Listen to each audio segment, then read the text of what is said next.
Good afternoon and a very warm welcome in the session Transforming GIS Education in India. As most of you are aware, Esri India since 1996 have been leading various initiatives in the industry, resulting in growth and adoption of GIS technology solutions by government, businesses, academia, and NGOs in India. Today, organizations of every size and industry in India rely on GIS to plan and manage their operations and to make timely, well-informed and mission-critical decisions. This session is exclusively planned for some of the invited premier education institutions and would take you through how the geospatial industry is changing in these disruptive times, importance of geospatial literacy in today's time, and the role of academia in transforming the GIS education in the country. We have a powerful agenda planned for next 1 hour with some very eminent guest speakers from government, industry, and academia to give you a complete perspective of the entire ecosystem. I will quickly give you a glimpse of today's agenda. We will have Preeti Malik from Esri India for the opening remarks. We are pleased to have Mr. Ankan De, Innovation Lead with Niti Aayog's flagship Aspirational Districts program. He has extensive experience working with the central and state governments over a broad range of areas such as water resources, environment, agriculture, governance, rural livelihoods, and planning. He has a keen interest in the utilization of geospatial data in the governmental decision-making and policy design processes. In his previous roles, he has worked with World Bank Group and various state and central government agencies. He has also served as officer on special duty with the government of Meghalaya, where he established and headed the Center for Water Resources. Ankan has a bachelor's degree in electrical engineering from Clemson University and a master's degree in the environmental engineering from Johns Hopkins University. Ankan would talk about GIS and governance and provide government's perspective on geospatial skilling. After the government's perspective, we will hear the industry perspective from Mr. Manoj Warrior from Wipro Limited. Manoj Warrior brings in more than 2 decades of experience in implementing GIS transformation programs for global oil and gas giants, multinational utilities, telecom, transportation, and logistics customers. Manoj heads the GIS practice within Wipro Limited globally. He is a geographer by heart and is working on solutions leveraging next-gen technologies like augmented reality, artificial intelligence, and machine learning in conjunction with location intelligence for operational excellence and enhanced customer satisfaction. We will then have a very insightful session from Dr. Saji Gopinath, Vice Chancellor, Digital University of Kerala. He will share his vision about redefining geospatial education in the university. Dr. Saji Gopinath is the first Vice Chancellor of the newly formed Kerala University of Digital Sciences, Innovation and Technology, a university set up by Government of Kerala for creating talent and leading research in digital world science, technology and humanities. Dr. Gopinath is a mechanical engineer with PG and PhD in management from the Indian Institute of Science, and in his long career spanning over 30 years, he worked with leading industries like L&T, ONGC, and held several academic leadership roles in IIM Kozhikode as its professor and dean, TAPMI Manipal as its director, Indian Institute of Information Technology and Management as its director, and Bennett University as its founding dean. He was also credited with creation of a vibrant technology entrepreneurship ecosystem in the state of Kerala, which he was serving as a Chief Executive Officer of Kerala Startup Mission. As a management academic, Dr. Gopinath has extensive publications in the area of project management, operational excellence, and supply chain management, and is a distinguished speaker at some of the top global conferences in the area. I welcome all the speakers, and I also welcome all the attendees again. Before I invite Preeti, I will do quick housekeeping announcements. At any point, if you get disconnected, please refresh your browser to join the session back. We are working to ensure that we deliver a seamless experience to you. However, if you face any disruption, we request you to be patient as we restore the service. While the session is on, you can keep sending your questions with us via chat window. Thank you so much. I now invite Preeti Malik for the opening session. Over to you, Preeti. Thank you, Rashmi. A very good afternoon to all the audience present today for this session. Let me thank all the guest speakers also for this session, because it's going to be a really power-packed session today, where we're going to talk about how the academia can really benefit out of the disruptive technologies which are happening, and how the geospatial technology is also emerging quite very well with these disruptive technologies, right?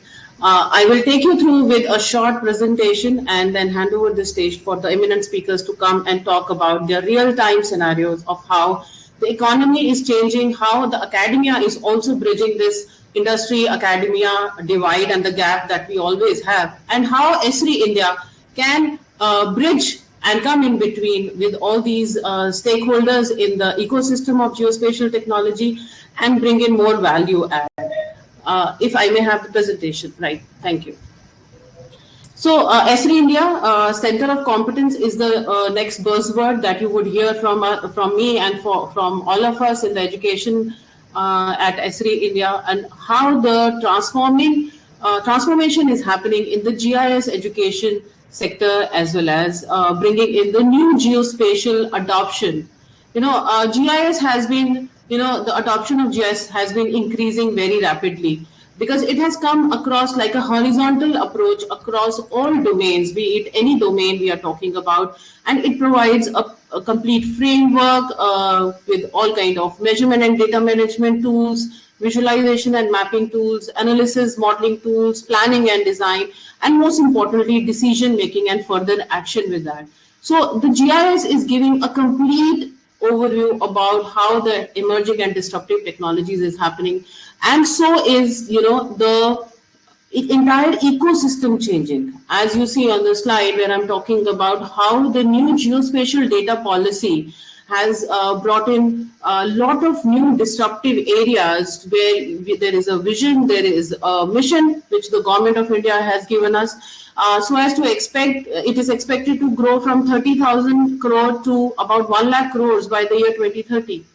And is going to increase, help increase the usage of GIS, so as to create more jobs, like 10 lakh jobs by 2025, with spatial literacy, geospatial thinking, and focus on geospatial education. And these are the times when things are really changing in the geospatial industry and growing with that. And so was brought the new education policy a few months back, where it is multidisciplinary approach which is going to be applied, where it's going to be more of experiential learning. It's going to be most updated curricula and value-based skills which are going to be talked about. When I talk about value-based skills, the emerging data science, AI, ML, big data, and how geospatial technology very well integrates into it is very important, is very taking the cutting edge across all the curricula which are being talked about, the kind of value-based skills which could be generated by, to be consumed by these industries in the ecosystem. That's why today we have eminent speakers coming in from academia, we have eminent speaker coming in from industry, as well as from Government of India, to give you a complete perspective about how the Government of India initiatives are taking place, how the industry is adopting it, and what value add the education or the academia is bringing in, right, to this. Not to mention that the GATE 2022 exam is going to have geomatics as one of the exam paper. This is the first time ever is going to be introduced in the GATE exam, and this is going to give a lot of leverage to the students who really want to take for further studies after their UG PG programs. Right, so that's how the government is also strongly encouraging higher usage of GIS technology in many segments, like smart cities is there, water, Amrit, agriculture, insurance, land management, Somitwa project, utilities, not to mention. Even more than those industries, like retail has also picked up, logistics has also picked up. So most of you would be working in these areas where there would be a requirement of how to integrate the new trends of these geospatial technology in the academia, in the curriculum, so that the students get most benefit out of it. At the end of the day, it is the students who have to have the most priority. How do they learn into data science? How do they have the access of anytime, anywhere lab facility to be provided? These pandemic times have made us learn so many things which we were not really used to. We were always used to go to a GIS lab and do our exercises and lab hands-on. But now, anytime, anywhere usage, so that every student who has an access to a device, be it a laptop or a mobile, should have access to cloud technology, also on-prem. Like if he wants to have the technology, if he has to want to have the Esri technology on their laptops, that is also available. And that's how we have also improvised on a lot of those things, right? So as to bring in the entire community being emerging and bringing to the latest tech trends which are happening. Some of the projects which have really come up is like NMICPS project, which is creating a lot of TIH, Technology Innovation Hubs, so as to bring in the more research orientation towards the academia, more trying to bring in more entrepreneurship impacts, so that students start learning and behaving like entrepreneurs right in their UG/PG courses. So new and new things are coming up, new courses being launched by IIT Roorkee, IIT Kharagpur, and new centers being created for data science and AI ML as well. So that's how the technology is emerging. That's how the shift, the paradigm shift is happening. And that's how the entire ecosystem is also changing. You see there are job opportunities, there are projects, there are multiple activities which are being done with mapping agencies, with urban development organizations. Defense and HLS has always been using geospatial technologies to their core. Mission mode projects, you must be hearing about these, and most of you would be working also with some of these prestigious projects as well as forest departments, disaster managements, telecom operators, logistics, supply chain management, and education cannot be left behind, because all the skills which are being produced by this academia, the entire ecosystem is being consumed by these industries.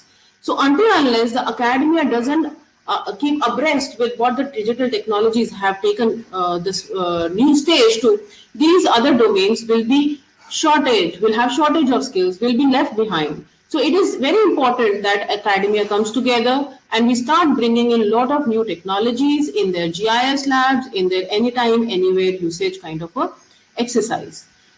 Now, how we are doing this? It's very important, because you know how Esri is also contributing to this. So with Esri, it is a mission mode to train 2 lakh students in GIS skills over next 3 years. That's the pledge that we have taken. And that's how we are going to bring in the lot of skills, groomed and value-added skills in the industry, which will be consumed by various of these segments and domains which I rightly mentioned to you. But how this is going to be done? As you see on the screen, this is a center of competence model which we have launched, although we were working with these kind of models earlier.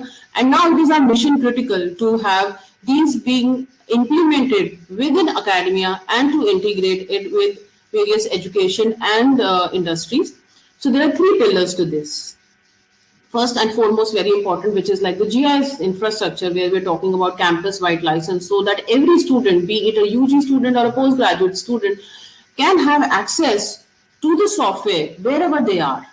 At any time they want to utilize this. Be it not, they would want to have the GIS labs being open, and then they would go and access software from these GIS labs. It gives a provision that yes, GIS labs would also be there.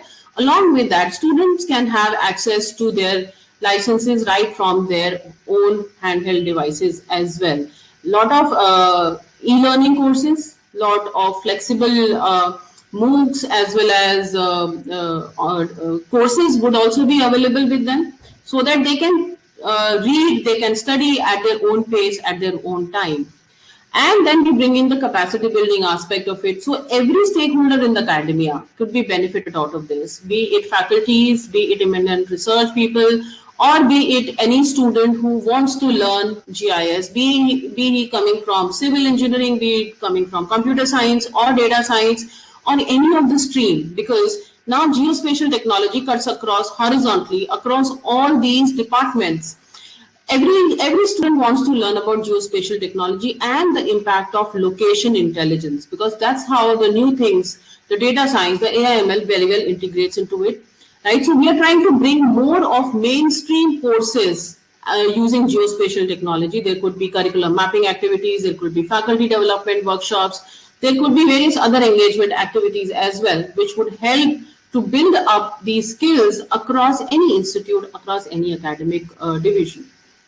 And then most important, the last mile connectivity, as we call it, the industry interaction. Because if we are producing skills, if government of India has also given a lot of policies and other things to be consumed, but it has to go into the industry. So how the industry is also very well mapped with that.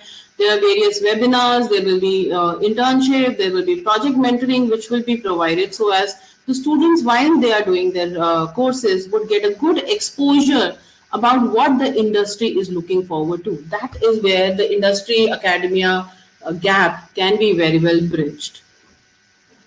These programs will give access to the latest cutting edge technologies, be it artificial intelligence, big data, 3D, AR, VR concepts, reality capture, data science, cloud computing, you name, and then there will be courses which would be available. And these courses are also the global standard courses which are available. These would help to have more of the access given to the students so as they can groom themselves through unlimited e-learning, through my Esri learning portal, and various other guided sessions through Esri Learning Hub. Project mentoring activities, as I mentioned, would be available to these students through internship programs, as well as faculty development programs and student level teaching. These could be online courses, because right now, as you understand, everything is working online. But as the things improvise and we are back into action, there will be more of instructor-led courses also, which would be available, right? Some of the few universities which have really signed up on this Center of Competence thing, like IIT Jodhpur, Digital University Kerala, Honorable Vice Chancellor Sir is there with us today to showcase, to tell us about what is their vision about establishing this Center of Competence and how do they envisage the new skills and the adoption of geospatial technology across various multiple departments. SGT University, Amrita Vishwavidyalaya, and many more are there which are picking up and getting engaged with us so as to get more of insights into how geospatial skills can be taken across multiple departments, across multiple level of students, faculties, as well as research scholars. With that, I would like to invite Ankan De, who is innovation lead at Niti Aayog, and he would share his knowledge as well as his views about how the government of India and the new policies which have come up. Over to you, sir. Ladies and gentlemen, firstly, I would like to take this opportunity to thank the Esri team for hosting me here. Maps, the use of maps, the relevance of maps, and the art of creating them is as ancient as human civilization. Maps have historically been the basis for understanding of any form of governance, be it whether it was to answer something as simple as how big is my kingdom, or whether you want to answer something like how much tax am I collecting from a particular place, or something as mundane as that, how do I go to the next settlement? Now, with the advent of various technologies that we have available to us, it's a long process in how the art of mapping has evolved. So, in today's day and age, becoming a GIS professional is the next logical step in the evolution of whether this historical, romantic version of a cartographer, where you're exploring new lands and you're creating new maps and all of that. But we have a very interesting twist. And what is that? The relevance and importance of maps have never been greater. In an increasing complex world, the visualization of information and how simple it is, and whether you're able to use your creativity to create beautiful, sophisticated visualizations, contributes significantly in helping us simplify information, make it easily understandable, and also contribute to the decision-making process. So GIS occupies a very important role in enabling governance and decision-making, as well as developing policy insight. While the use cases are plenty, and there are tons of places where you'll probably cover this, so I'm not going to go into that. But I'm going to try and cover something a little different and try and look at GIS from a bit of a higher level. The craft of GIS has always been an in a constant state of flux. But the rate of change of this development is increasing over time. So earlier you would have a version of GIS and then it would be there in the market for a while and you would learn how to use it.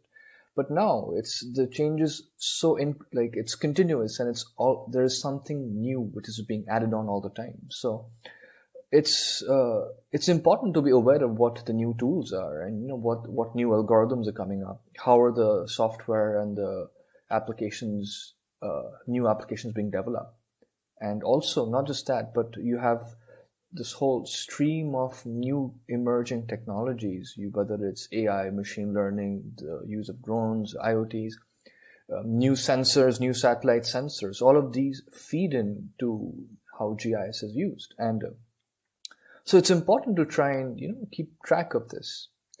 So traditionally, with some knowledge of geography and some knowledge of GIS software, you would become a GIS professional. But the world that we live in is the complexity and the new technology coming into place, that's no longer the case, right?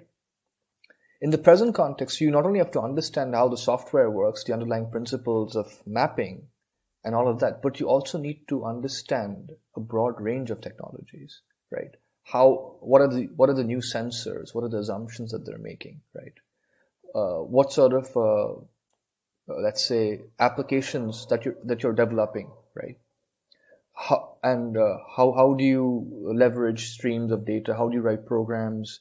Whether it's a specific mapping application that you're trying to do, your understanding of management and the flow of data from one system to another, and how do you organize these big data sets, right? How do you integrate new streams of data, whether you're doing drone surveys or something, right? So it's no longer about just one technology.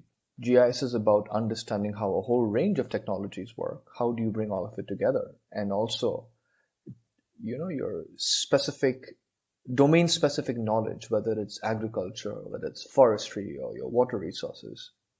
So when we think of GIS and its use of governance, and you as a young professional, what's going to happen is fundamentally the requirement in the competencies that are expected of you as a GIS professional would have undergone a significant change and is going to change further in the near future, right? But it's also equally important that if you're able to understand how all these different things meet together, that you will be invaluable in the decision-making and understanding process. Because at the end of the day, whether it is, some government decision or policy making, or you want to monitor some program scheme through a dashboard, or whether it's you're working in a corporation and there is some sort of decision making, the GIS is going to be around. It holds the key to demystifying abstract spatial information and also to contextualize it, to simplify it and create insights which are easy and intuitive. So it's going to be very important. So as a student of GIS, there are a few things that you have to keep into account. And what are these things? First is relevance. Whatever you're learning today and what it's going to help you develop a basic understanding and essence.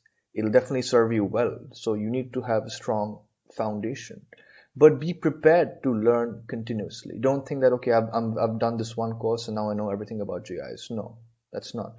It is your success and how you're able to come up with new applications in the governance context is only limited to what your creativity is, right?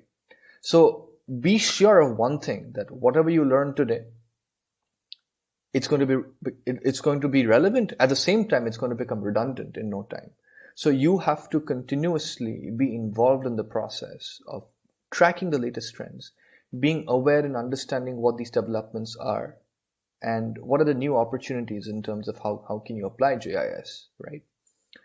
The second thing that I feel is really important is learning how to code. And it's back in the day, you would probably have one static data set, which you would take up. You might digitize it. Some government department would spend a lot of resources putting it together, and then you would map it and do fun things with it, right? But that's no longer the case anymore. Why? Because you have a continuous stream of data, which with all our systems are now digital, and you're continuously data is being created, right? So for you to effectively leverage that, you would have to understand how to code and how to integrate these different tools and APIs and other things which are becoming available, right? So if you don't know how to code, it's like you're basically buying a car without knowing how to drive it. The third thing, which I feel is equally important, is typically when you do GIS, you might have a geography background or some other background, and then you do GIS specialization. But I think just specializing in GIS as a professional is not enough. It's important to pick up a sector. You cannot be sectorally agnostic. Of course you can. GIS is sectorally agnostic, but you as a professional, pick up something that you think is very interesting for you, right? Get into that subject, understand the nitty-gritty, whether it's environment or conservation or land management or agriculture, whatever it is. Take a particular subject, get into the depth of it, understand and demystify it. And who knows, you might come up with new and innovative applications of how people do apply GIS, right? But it's when you get into the depth of it is when you actually start understanding a subject, and that's when the tools or how you apply it will also change. There are tons of things standard things that you can do, let's say with the DEM, like you can create a whole watershed, you can delineate this, that, rainflow runoff, right? But if you understand the specific context in how the practitioners in the field are applying this, then you will find that as a GIS professional, what would have been your approach to creating certain tools would be different when you come in as a professional.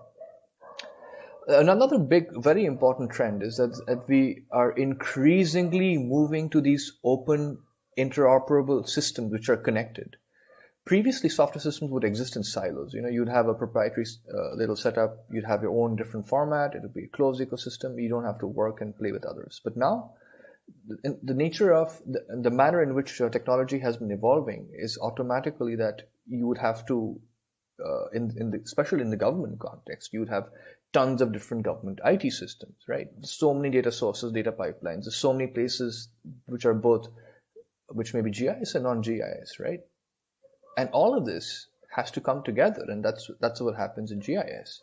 So the evolution of these systems is going to be such that you need to have a larger ecosystem approach where how to understand how things could interact, and if they're not engaged, not being put together in a certain way, what are the opportunities? So as a professional, it's going to be important for you to understand this. Now, the key shift, a very important shift that, typically when we want to understand something, we typically go do a survey. And now what happens is, as you have digital systems, you have a lot of administrative data which is available, right?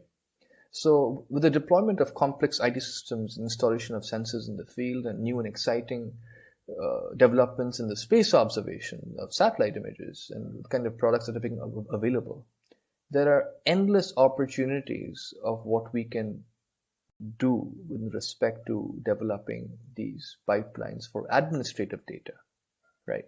So where we move away from survey-based systems to go to this admin database system, where you have automatic systems which take the data and large amounts of it and interprets it, and then you create maps or you create monitoring dashboards from these resources.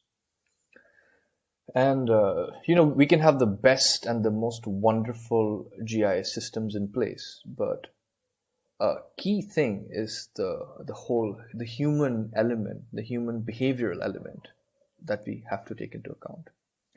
When we think of GIS and its applications, whether it's in governance, we think of it as GIS professionals, right? And there are certain things which excite us, and when you're able to create a beautiful map, and it's a very deeply satisfying process. But it looks nice, it looks great, and it's interactive, or it does fun things, right? All of that, it excites us. But we often forget is there an actual demand or requirement for what we have created in the existing solution or the functional process.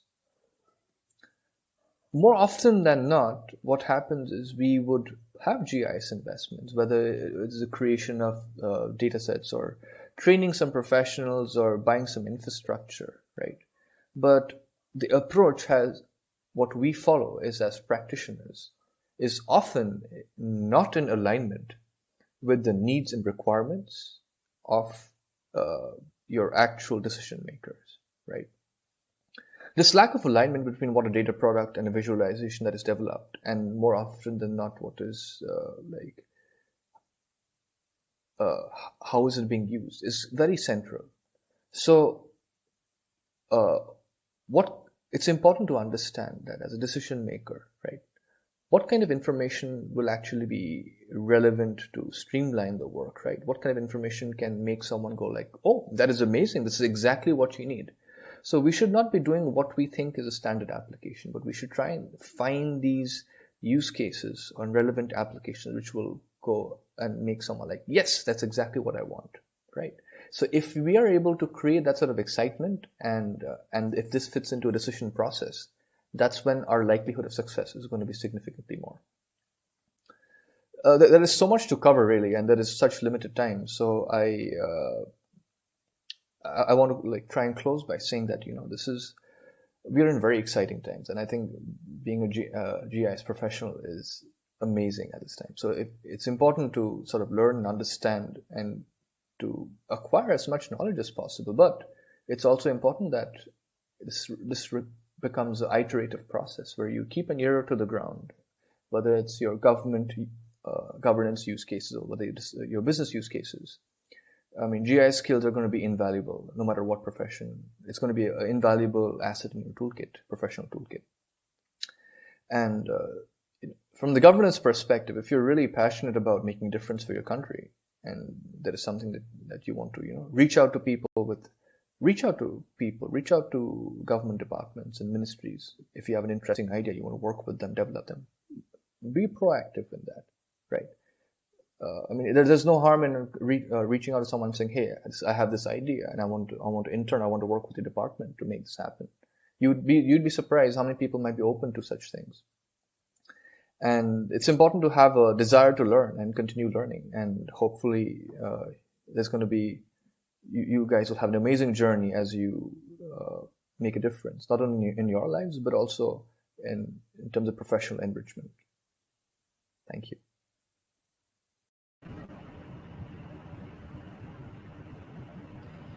Thank you, Dr. Ankan, Mr. Ankan.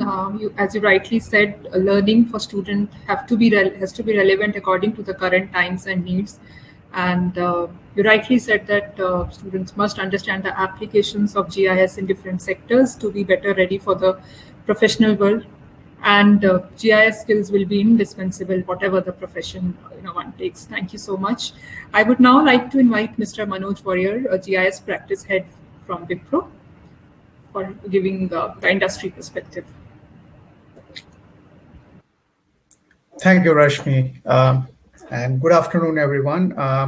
I would start off with applauding Esri for this initiative of bringing the understanding of what's happening in technology, the advancement in technology to the grassroots level. And I think that's the best way of how we can develop these skills within our country, right? So that's a big kudos to them. Today, what I will talk about is, Rashmi, are you going to put up the presentation? Yeah, thank you. So it's about giving an industry perspective to the geospatial skills that we look out in the market when we go out there, right? And try to recruit talent, right? What's that we look out for? What I will also do is, before that, we will talk about what is the market out there and what is the industry trends that is going out, which different facets of GIS is catering to, right? How do we cross-skill the talent we recruit from the market? How do we cross-skill them into various industries, right? And leverage those technologies and understanding across. Then we'll talk about the skills itself, on what skills are relevant in the industry today and what you should look out for. And also what's good in the curriculum when we go out and try to search this talent in the market, what we like about them, what are the areas that we think we can do better, right? So we'll talk and touch upon that.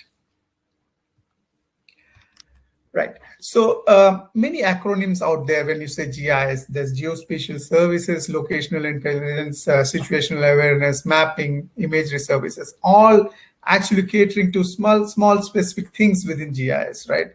And it's a wide subject in itself. You can't master it all. Various organizations do bits and pieces of it in very good way.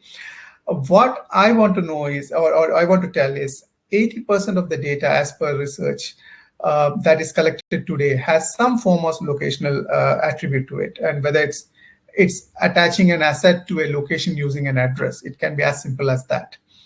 But only 10% of that data is really used to make decisions, right? And that's largely related to the accuracy and the real time or availability of the data real time. And that's a big impedance to all this, right? And that affects the realization of benefits and the investment that is made in the market for this. So data to be current and accurate is very important. So that's what is happening with all these advanced techniques in mapping. We are using latest digital equipments to map data to the accuracy of a millimeter, and even things like tectonic shifts move your earth plates and things like that, which affects the accuracy of the data. So there's a lot of investment being done in processes as we call conflation, right? So things like that has been invested on. Industries are asset-intensive industries are the most which use GIS. It comes from a mandate, the regulations, the business priorities, things like that, which drives that. But we see a lot of thing happening on that space. It can be utilities, it can be oil and gas, transportation, logistics. These are the telecom. These are the industries that adopt GIS to the various business processes within themselves. North America continues to be the largest market from an industry per se, but you see a lot of things being applied on the APAC region, including India. We are adopting that big way.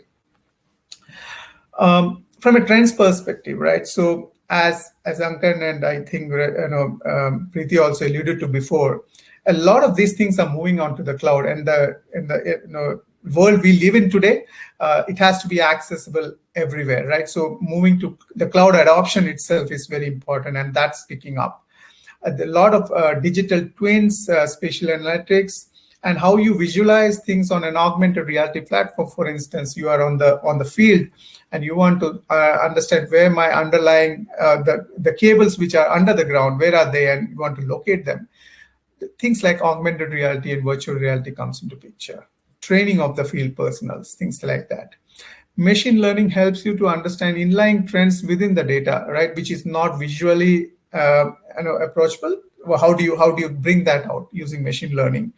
How do you automate things? In the industry I am in, from an application development perspective, how do you automate these visually intuitive applications and take things faster to the market? So those are the things from a technology side that's happening.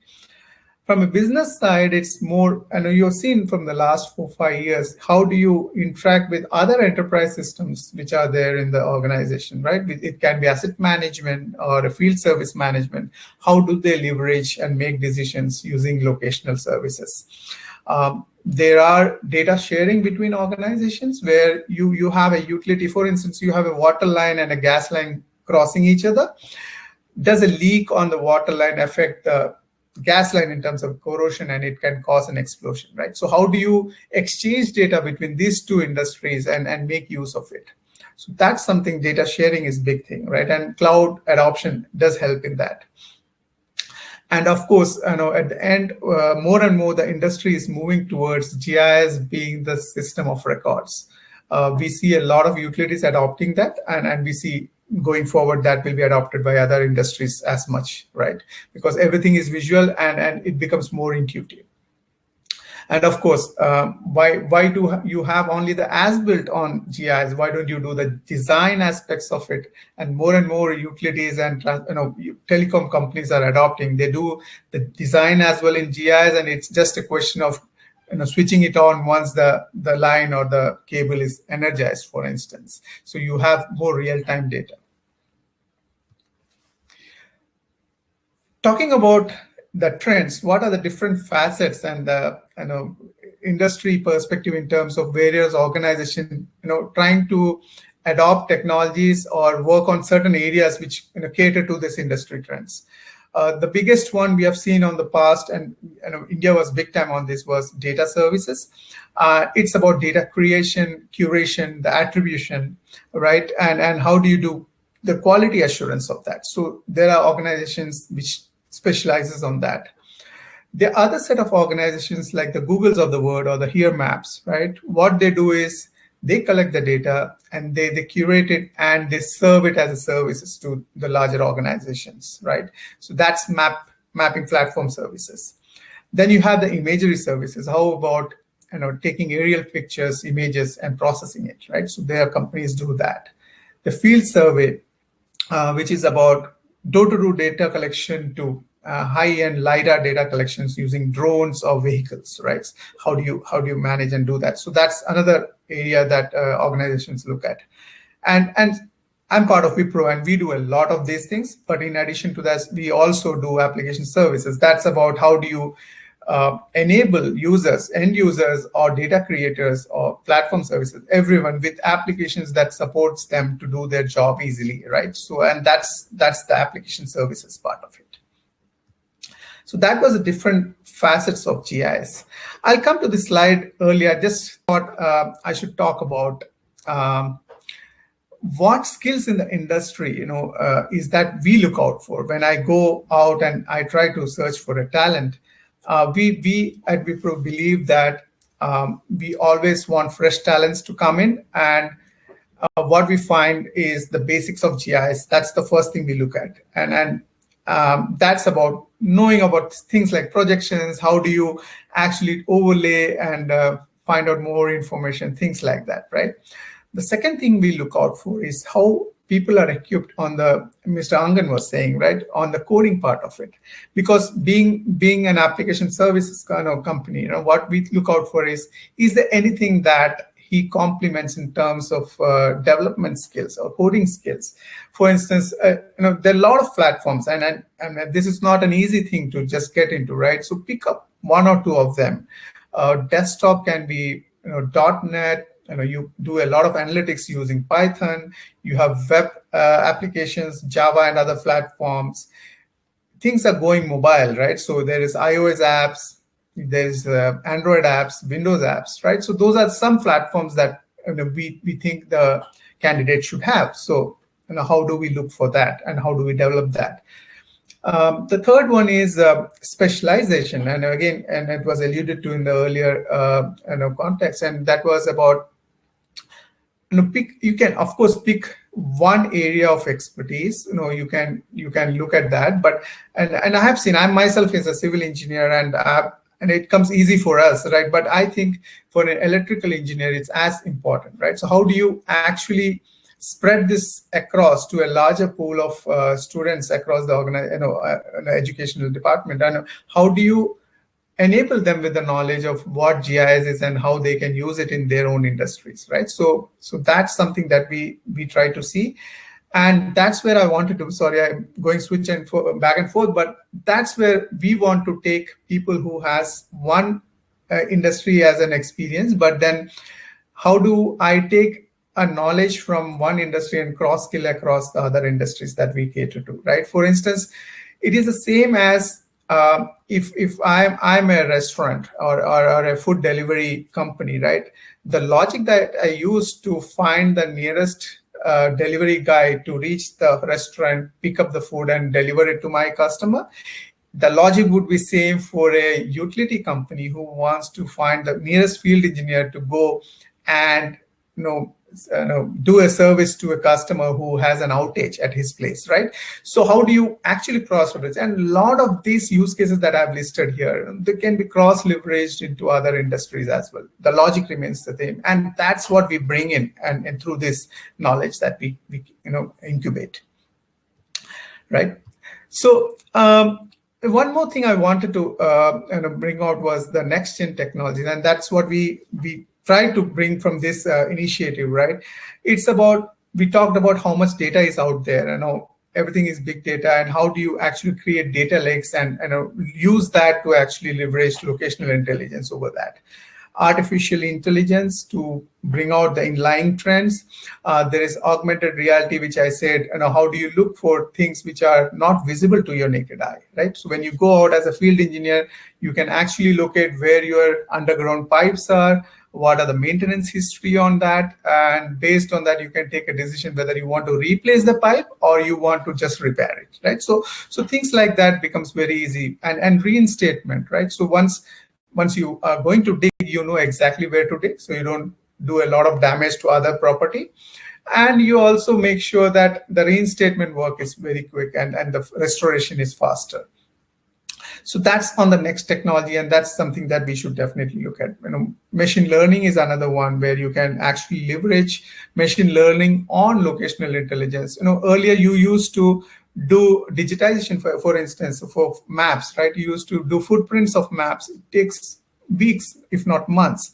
Now you can use machine learning to create those algorithms which will do it automatically, right? So how do you use those things apart from a lot of other use cases that you can see in the industry?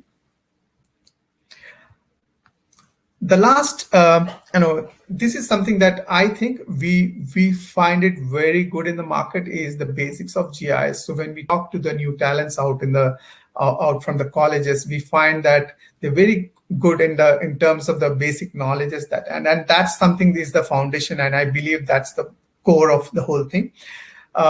We would like to see the other aspects which I just mentioned to be something that is planned and organized within the curriculum to enable them with one of those technologies to be picked up, one of those areas of expertise to be picked up, so that when he comes to a corporate and start working, he has a vision of where he wants to start, but then he knows where he can go and extend his capabilities and work across the industries.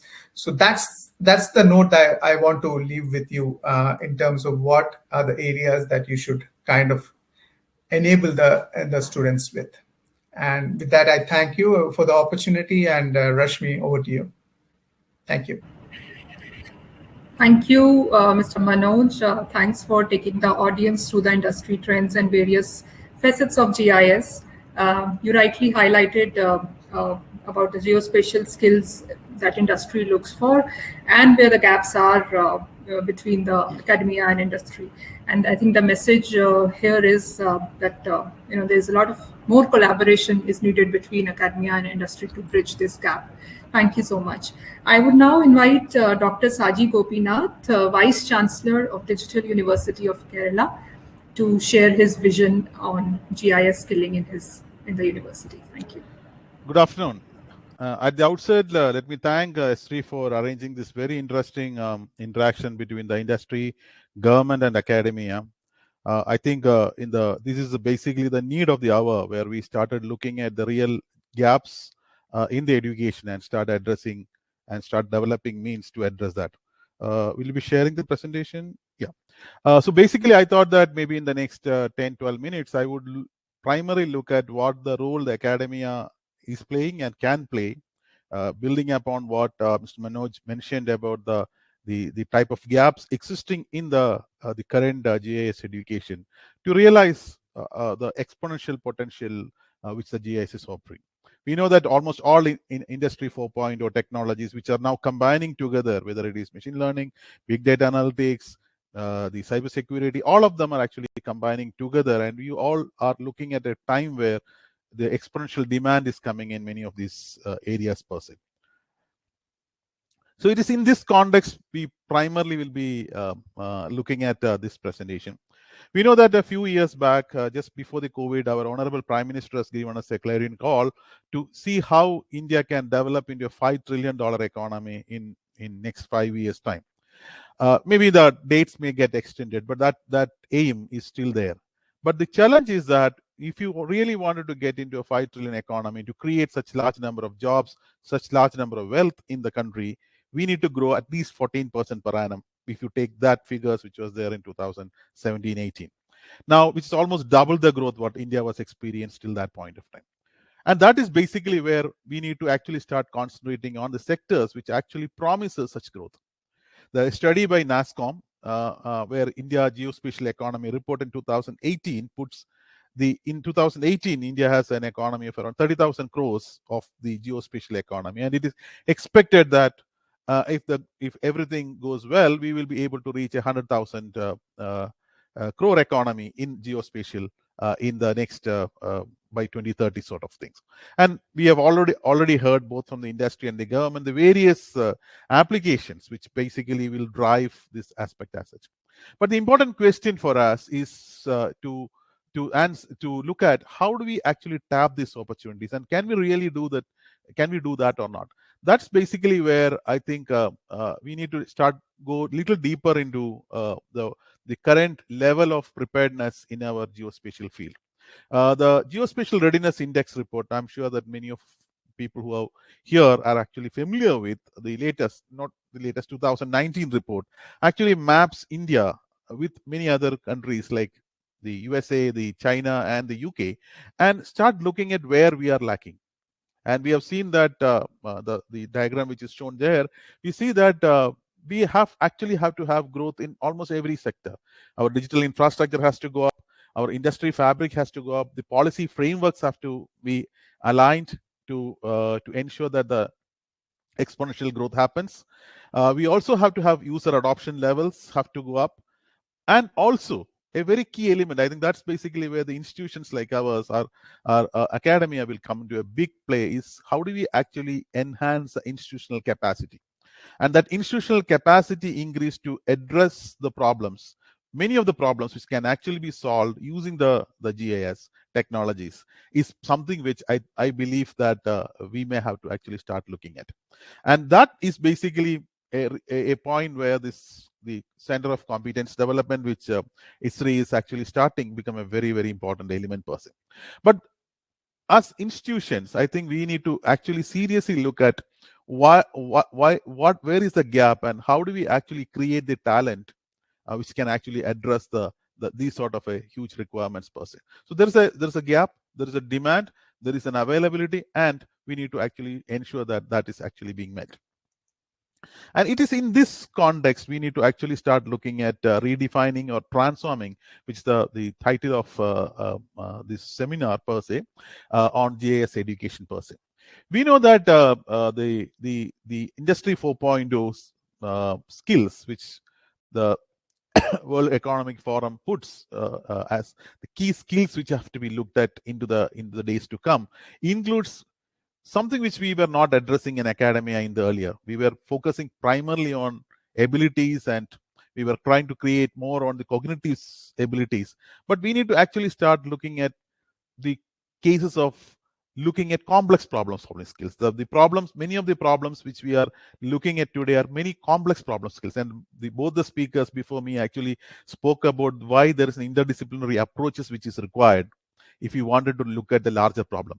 You cannot actually look at an urban planning problem or an agriculture management problem or a problem of smart cities by looking from one dimension. You need to actually look at from a multiple dimensions. And that is basically where the system skills and the social skills also becomes a very relevant asset.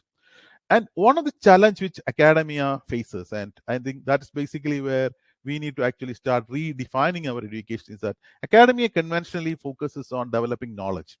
And it was the industry which actually takes them either through internship or through the initial training, which actually impart the skills.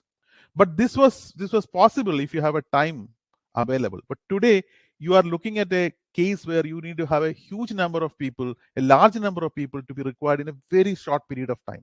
So it is a duty of the academia, people like us, to ensure that the people who come out of our institutions are not only having deeper knowledge, which is very, very important, because that is the only way we can actually ensure that they will have a lifelong employment and lifelong they will be able to contribute to the economic growth, but also they have immediate relevance by having the skills per se. So this cross-functional 21st century skills, how do you provide in all these domains? But we will specifically look at the domain which we are speaking about. The GIS is something which we need to actually start looking at in a much more deeper manner as such. At Digital University, which was earlier the Indian Institute of Information Technology and Management, Kerala, we have developed a slightly different model of education, because we believe that the modern challenge of education institution is to look at this balance of knowledge and skills, and you need to actually provide knowledge and skills together, and also to look at multidisciplinary model. And I think Mr. Manoj Warrior, in his last slide, he actually made this very point very clear, that it is important that GIS should cut across multiple domains. So you may have people with background in agriculture, you have people background in engineering, you have people background in sciences. All of them actually may have to start looking at how do they actually leverage on the work they are doing.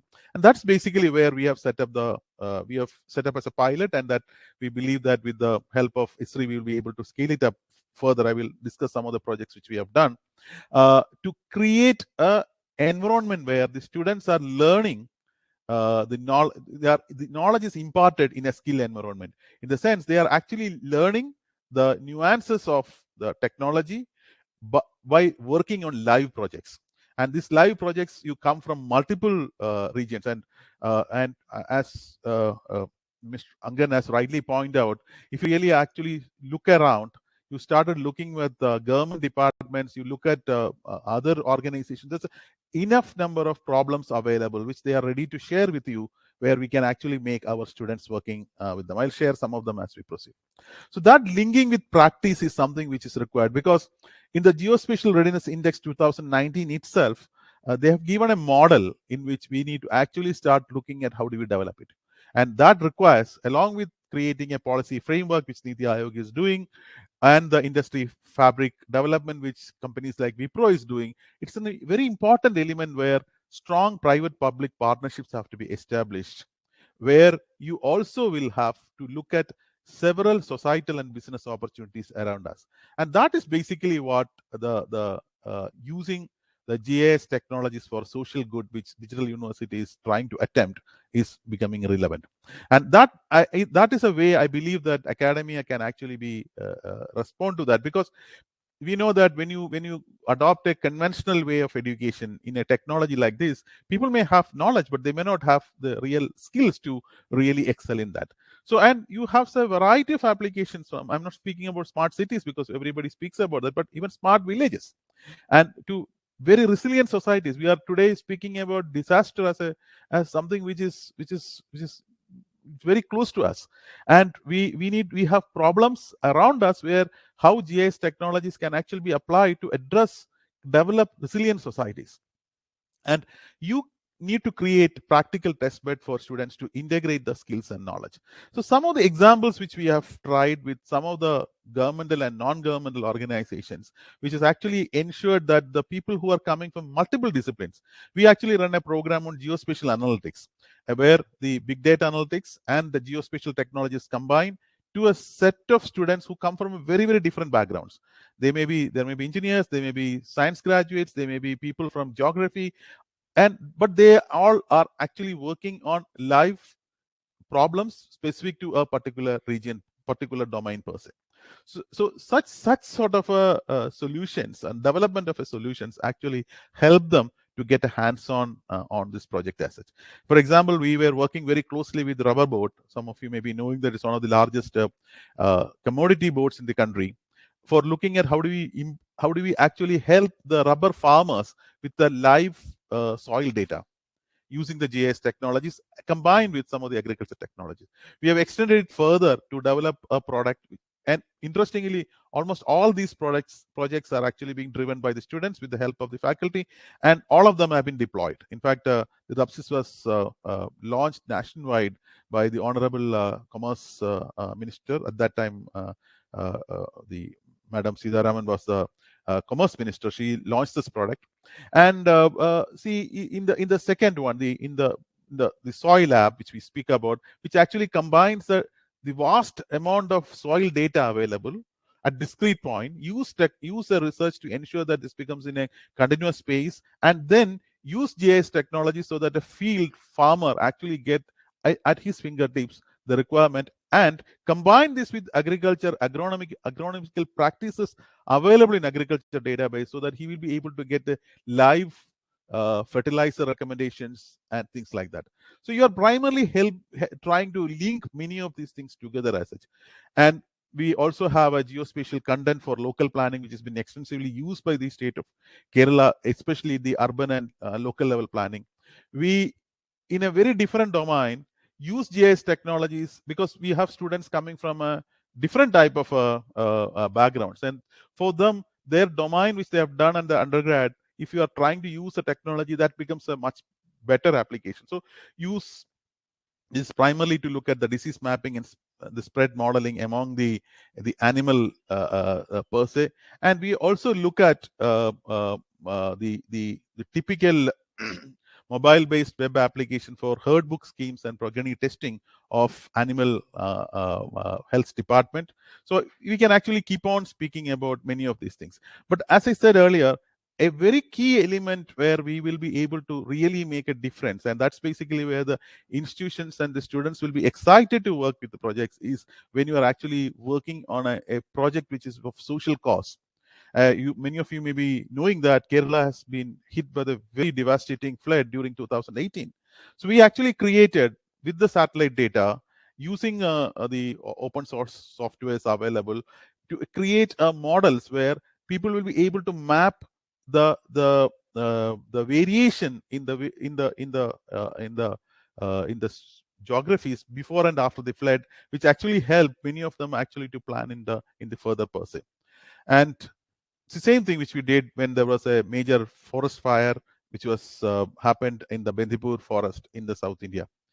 And extending it further, using this data, we are now thinking, or you are working on a projects which actually help to ensure that a project like Jal Jeevan Mission, which actually it's again a very, very key project of Government of India, and a project of our Honorable Prime Minister, to ensure that the water is available to everybody in the country.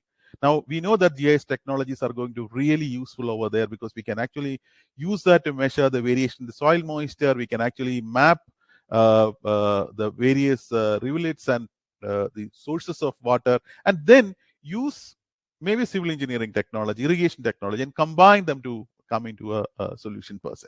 So in other words, what I was trying to say is that if you really wanted to ensure, and I think that's the point which I was trying to say, that if you really wanted to develop capacity and make sure that you have industry ready professionals, day one professionals, which will drive and realize this the growth, it's important that they actually work on live projects. That cannot be limited to internships. Each of our colleges can actually have opportunity to develop, engage with the local governments, engage with the local entities and other business establishments, and to come out with projects, come out with programs where the students can actually engage in. That's basically where a software become very, very important as such. Now we are moving further on, looking at how do we look at the vegetation index. And you see, an interesting thing is that there are enough and more funding opportunities also available in many of these things, and data sources are also available. And only thing is, you need to actually start looking at what is the domain in which we'll be able to apply. We recently worked with the Spices Board and Rubber Board to see that how much is the vulnerability in rubber growing areas for the farmer, so they can actually ensure that their leaving is not there. The landslide prone areas are actually being mapped, and with multiple data analytics per se. So I can keep on go on like this with so many examples, but we are running out of time. So the essence is that if you really wanted to ensure that a center of excellence is getting built with the industry, it has to have a very large bouquet of problems, and that is something which I believe that industry will be able to provide, the government will be able to provide. And once you have that, the exponential potential or the potential of geospatial technology to drive the exponential growth in the country, not only to create the jobs, but also to ensure that the problems are solved. So we have seen in many of the projects which we have done, the productivity of the end user actually increased. And that's basically which actually again will contribute to the economical growth per se. So that to do that, the institutional capacity building is going to be very, very key thing. And that's basically where innovative schemes and engagement with industry and academia, moving from a conventional model where you just send students to an industry for an internship, but much more closer linkage between industry and academia is becoming an important thing. And I believe that Center of Competence Development, which we have just signed with Esri, is actually going to be a great vehicle to make this transformative change. And we know that the future of the world depends substantially on how education adopt the digital technologies in a very short period of time to create a responsible world. And thank you very much for a patient listening. And I will be happy if you have any questions. Thank you. Thank you, Dr. Saji. It was great to hear how Digital University of Kerala is taking the lead in integrating skills and knowledge and taking GIS across disciplines through the Center of Competence. Great insights. Thank you so much. We'll quickly look into the chat window if we have any questions. Otherwise, I would like to invite Preeti for the closing remarks.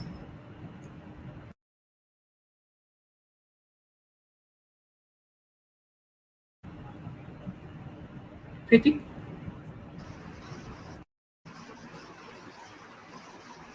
Am I audible?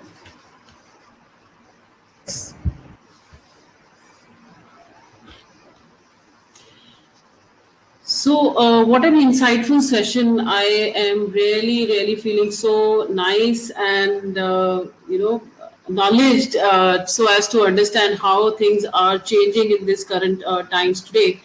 The ideas, the views shared by Mr. Manoj, by Dr. Saji are really insightful. And this is going to help to build up the new things which are planned and which are going to be there in the geospatial industry. I look forward for more such visionary talks and then how we can bridge in more and more things into the academia so as to give a good bridging the gap by these opportunities, by these multi-dimensional, multidisciplinary approach, which Dr. Saji also very well mentioned, and the difference between the knowledge and the skill. Actually, the industry is looking out for both, where you have knowledge as well as your skills. So how do we help? How do we help and step in so that there is this disparity between the industry academia can be very well bridged? I would look forward for more such engagements, more such discussions. If any one of you are really interested to have this discussion going further, you may reach out to my email ID, which is preeti.malik@esri.in, or even if you can write to info@esri.in, that will be very nice to take the discussions further. And with that, let me thank all the audiences for the patient listening and the eminent speakers with their visionary talk, which they have given to us in this 1 hour session. We are just 5-7 minutes ahead of the session, but it was really nice to hear from all these eminent speakers about their vision and what all activities actually they are doing in order to get these things rolling in the geospatial economy.